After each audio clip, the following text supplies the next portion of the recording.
picture this. You're gripping the steering wheel, right? You're pulling out of the veterinary clinic parking lot. Oh, I know exactly where this is going. Right. You've just paid this massive bill, you've wrestled your dog into the back seat, and you're merging onto the highway when it just hits you like a physical wave. That drive home regret. Yes, it is the absolute worst feeling. It really is. Out of nowhere, you remember like 3 crucial things you absolutely meant to discuss. You completely forgot to mention that weird hitch in your dog's back leg. You forgot that their appetite has been, mysteriously low for a month. And you totally spaced on mentioning that new over-the-counter joint supplement you've been giving them every morning. Exactly. It's so frustrating. Which leaves you stuck, right? Yeah.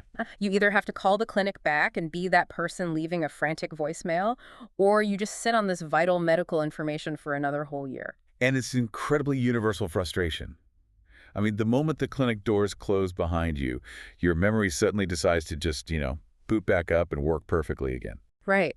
So today, that's what we're tackling in this deep dive. We are hacking that entire process. We are moving way beyond the basic how to pack your bag advice. We're getting into how to truly optimize your medical advocacy by leveraging diagnostic data. Which is so important. Because honestly, that memory blank you experience in the exam room, it's not a personal failing. You're not just forgetful. It is a biological response.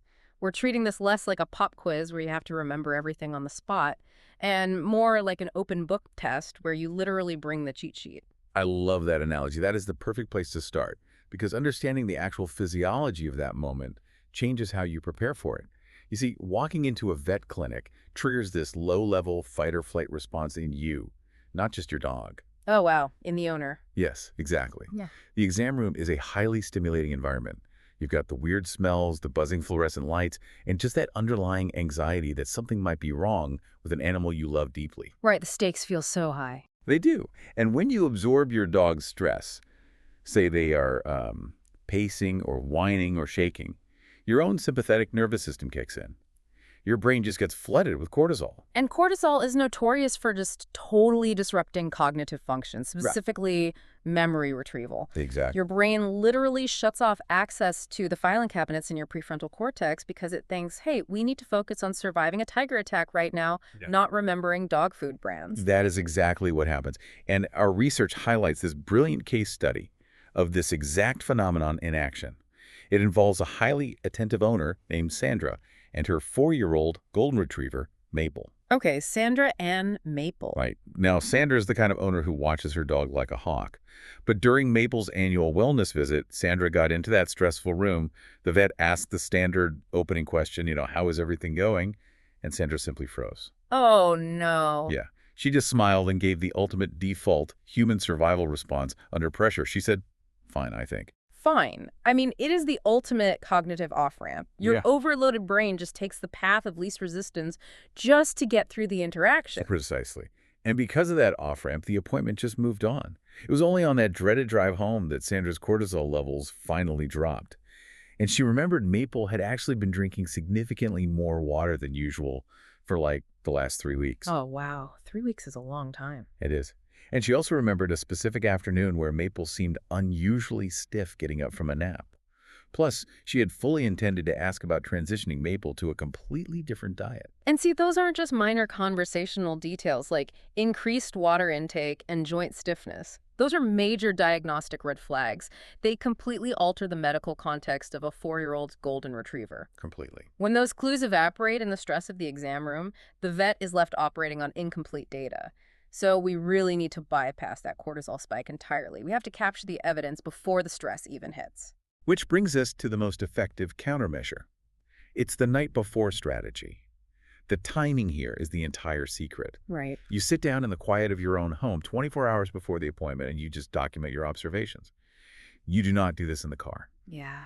And you definitely do not do this in the waiting room while actively restraining your dog from lunging at a hissing cat in a carrier. Okay, let's unpack this for a second, because my immediate worry here, just putting myself in the shoes of the listener, is becoming the dreaded WebMD patient.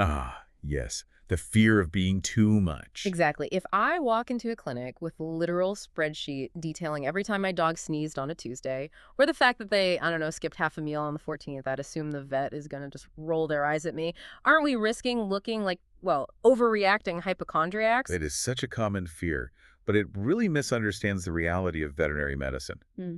What's fascinating here is that veterinarians are essentially operating like pediatricians who treat nonverbal toddlers. Oh, that makes sense. Right.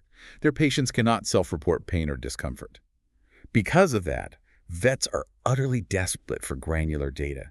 They actually crave the spreadsheet. Wait, really? They want the tiny details. They do. What might seem to you like an annoying, hyper-specific detail, like, say, a dog scratching its left ear specifically after eating, might be the exact clinical anchor a vet needs to diagnose a complex food allergy, rather than just assuming it's a simple ear infection. So the rule is complete data dumping. Like, we are the observers, they're the diagnosticians. Exactly. Do not edit yourself. Do not self-censor. Let the medical professional filter out the noise. However, there's a massive caveat to that data dump. Okay, what is it? A raw list of symptoms is essentially useless to a diagnostician if it lacks one foundational element, the timeline. Ah, the timeline. Yeah. Without the timeline, the vet is basically looking at the wreckage of a crashed plane. Yes. You're telling them something is broken, but they have absolutely no idea what failed first. If you build the timeline, you are handing them the flight data recorder. They can actually trace the exact sequence of events. That is a phenomenal way to picture it. Think about the diagnostic tree for a dog that is coughing. If you walk in and just say, "My dog is coughing," the possibilities are endless. It ranges from mild irritation to, congestive heart failure. Right. Totally different ends of the spectrum. But if you provide the flight data recorder and say, "My dog started coughing exactly 2 weeks ago, it's progressively worsening, and the coughing fits only happen immediately after he drinks water or lies down," you have just eliminated like 80% of the incorrect medical possibilities. Because the timeline distinguishes between an acute emergency and a chronic pathology. Like, a symptom that just appeared out of nowhere 48 hours ago involves entirely different cellular behavior and disease progression than a symptom that's been lingering and mutating for 6 months. Exactly. And that timeline requires 3 specific metrics. Okay, what are they? First, when did it start? Second, what is the trajectory? Meaning, is it getting better, worse, or staying stable? And third, what are the environmental triggers? If you have those 3 things written down, you have literally given your vet a roadmap. Okay, so we have the timeline secured on paper. But words can really only convey so much, right? If their biology is working against us in the clinic, we have to capture the physical evidence at home. And this brings us to a phenomenon I think every single pet owner on Earth recognizes. I call it the car mechanic phenomenon. Oh, it is the bane of every diagnostician's existence. You know the feeling. Your car is making this horrific, grinding sound all week. You finally take a morning off work, you drive to the mechanic, you pull into the garage, and the engine is suddenly purring like a kitten. Total silence. Yeah. Dogs pull the exact same stunt. They will be heavily limping around your living room for 3 days. But the second you pull into the clinic parking lot, they hop out of the SUV, walk off the limp, and just trot into the exam room looking completely fine. To understand why that happens, you really have to look at canine evolutionary biology. Canines are instinctively stoic animals. Right, they hide it. Exactly. In the wild, displaying pain or injury is a huge vulnerability. It makes you a target. So when they step into a perceived high-stakes environment, like a vet clinic, their sympathetic nervous system just overrides everything. It's that adrenaline spike again. Exactly. Epinephrine just floods their bloodstream. That adrenaline acts as a massive temporary painkiller. It physically blocks the pain signaling pathways in their nervous system so they can execute a flight response if they need to. Wow. To the vet observing them, the limp is entirely gone. But beneath that chemical mask, the joint is still deteriorating, and the vet cannot medically treat what they literally cannot observe. Which is why modern technology is such a game changer here. The smartphone in your pocket is a diagnostic tool. A powerful one. Right. If your dog is doing something unusual, like a weird reverse sneeze, a strange hitch in their gait, or even a subtle tremor, you just pull out your phone and take a 15-second video in their natural, relaxed home environment. It completely bypasses the clinic's physiological interference. And it is crucial to understand that veterinarians never think you are lying about a symptom.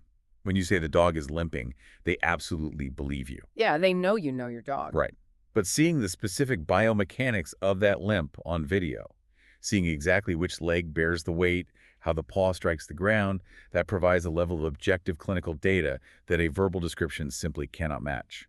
Now, a quick safety caveat here, though. We are optimizing advocacy, not auditioning for a wildlife documentary. Yes, please. Only become a video detective if it can be done safely. If your dog is in severe distress, lashing out from pain, or having a massive seizure in a dangerous spot, put the phone down. Safety and immediate stabilization always take priority over getting a good camera angle. That's a vital distinction. The video is a supplemental tool for subtle or intermittent symptoms. It is never an excuse to delay urgent care. Okay, so let's assemble our toolkit so far. We have the written timeline to bypass our own exam room amnesia. We have the 15-second video to bypass the dog's adrenaline masking.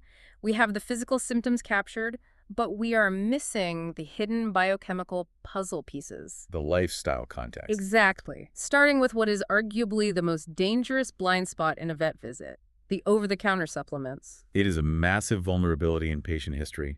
Owners are usually wonderfully diligent about remembering heavy-duty prescription medications. If the dog has a heart condition, they know the drug name. Right.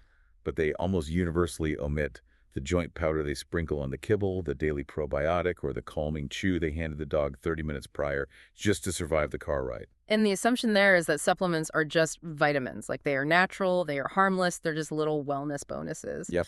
But biologically active compounds are biologically active. They don't magically stop interacting with a dog's system just because you bought them without a prescription. That is the core issue right there. If we connect this to the bigger picture, let's take that calming chew as an example. Okay. Many of those contain valerian root, chamomile, or high doses of CBD. Those compounds are metabolized by specific enzymatic pathways in the liver. Right, the liver has to process it all. Exactly. If your dog comes into the clinic and suddenly requires an emergency sedative or an anesthetic for a procedure, the veterinarian needs to know exactly what is already occupying those liver enzymes. Oh, wow. If those pathways are saturated by a supplement, it can drastically alter how the prescription anesthetic works, sometimes with really dangerous results. Or think about the blood work. If a joint supplement contains certain compounds, it might artificially elevate liver enzymes or kidney values on a routine lab test. Yes, exactly. If the vet doesn't have the physical bottle to cross-reference those ingredients, they might diagnose liver disease that doesn't actually exist. Or worse, they miss a subtle decline because they just assume the supplement is skewing the numbers. Which is why the protocol is simple. Gather every single bottle, jar, and packet. Literally throw the physical packaging into a grocery bag and bring it into the room. The physical bottle gives the vet the exact ingredient list and concentration. And this brings up a really fascinating psychological barrier we have to address. When we are holding those bottles in the exam room, we have a terrible habit of lying about compliance. Oh, constantly. If the bottle says give every 12 hours, but realistically, between work and kids, we only remember to give it once a day, we often tell the vet we give it perfectly. We lie because we fear being judged as a bad pet parent. It is a completely natural human emotion to want an authority figure to think you are doing a flawless job. But you have to remove the moral weight from this interaction. Veterinarians are scientists. They need accurate data, not moral perfection. If you are only giving a medication 50% of the time, the vet really needs to know that. Why? Because if the dog isn't improving, the vet will assume the drug isn't working, and they might prescribe a much stronger, potentially harsher medication. Oh, yes. When in reality, the original drug was fine, the dosing frequency just needed adjustment. You are unintentionally forcing the vet to adjust a treatment plan based on a biochemical fiction. Honesty protects the dog. Always. And that honesty extends to the dog's environmental canvas as well. Pet owners often separate their personal life from their dog's medical life, but dogs are incredibly sensitive barometers of their environment. Oh, so let's talk about that. Why does a vet need to know that you, say, recently moved to a new apartment or that you have a newborn baby crying at all hours? Like, why does that actually matter for their health? Because ambient stress triggers profound physiological changes. A new baby changes the scent profile of the house, the noise levels, and the owner's sleep schedule. That kind of chronic low-level stress spikes a dog's cortisol. And sustained cortisol heavily alters gut motility. Exactly. So when a dog comes in with a sudden severe bout of diarrhea, knowing about the newborn baby allows the vet to consider stress-induced colitis before they immediately start running hundreds of dollars in tests for exotic parasites. The diarrhea isn't a bug, it's anxiety manifesting physically. Yes. That is a massive perspective shift. You aren't just giving a localized symptom report, you are giving a status update on the dog's entire ecosystem. Including dietary indiscretions. If you occasionally slide your dog a piece of roasted chicken under the table, mention it. Vets are pragmatists. They aren't going to lecture you over a single piece of chicken. Right, they've heard it all before. But if a dog presents with sudden unexplained weight gain or a pancreatic flare-up, knowing about those extra rich calories solves the mystery instantly. Okay, so let's put this all together. We have the timeline, the videos, the grocery bag full of supplements, and we are ready to confess about the table scraps and the missed pills. We are finally in the exam room. The ultimate goal here is focused advocacy. And a key tactic from the source material is walking in with 3 to 5 very specific, prioritized questions prepared in advance. It sounds restrictive, but it is a vital triage strategy. I actually initially pushed back on this when reading the research, because if I have done all this deep observation, tracking the timeline and understanding the environment, limiting myself to 5 questions feels like I'm leaving things on the table. What if I have 12 things I'm curious about? It comes down to the practical reality of veterinary medicine. A standard appointment slot is 15 to 20 minutes. It goes by so fast. It really does. Yeah. If you walk in with a list of 12 questions, the appointment devolves into a rapid-fire interrogation. The vet is forced to give one-sentence answers just to get through the list. By prioritizing your top 3 to 5 concerns, like a specific vaccine schedule, a targeted weight management plan, or a behavioral shift, you ensure those high-impact daily life items actually get the deep, thoughtful analysis they require. It's a focus mechanism. Quality of care over quantity of questions. Obviously, if you discover an acute issue like a sudden lump or severe pain, that instantly supersedes the list. Of course. But part of that quality care is pushing back on the language used in the room.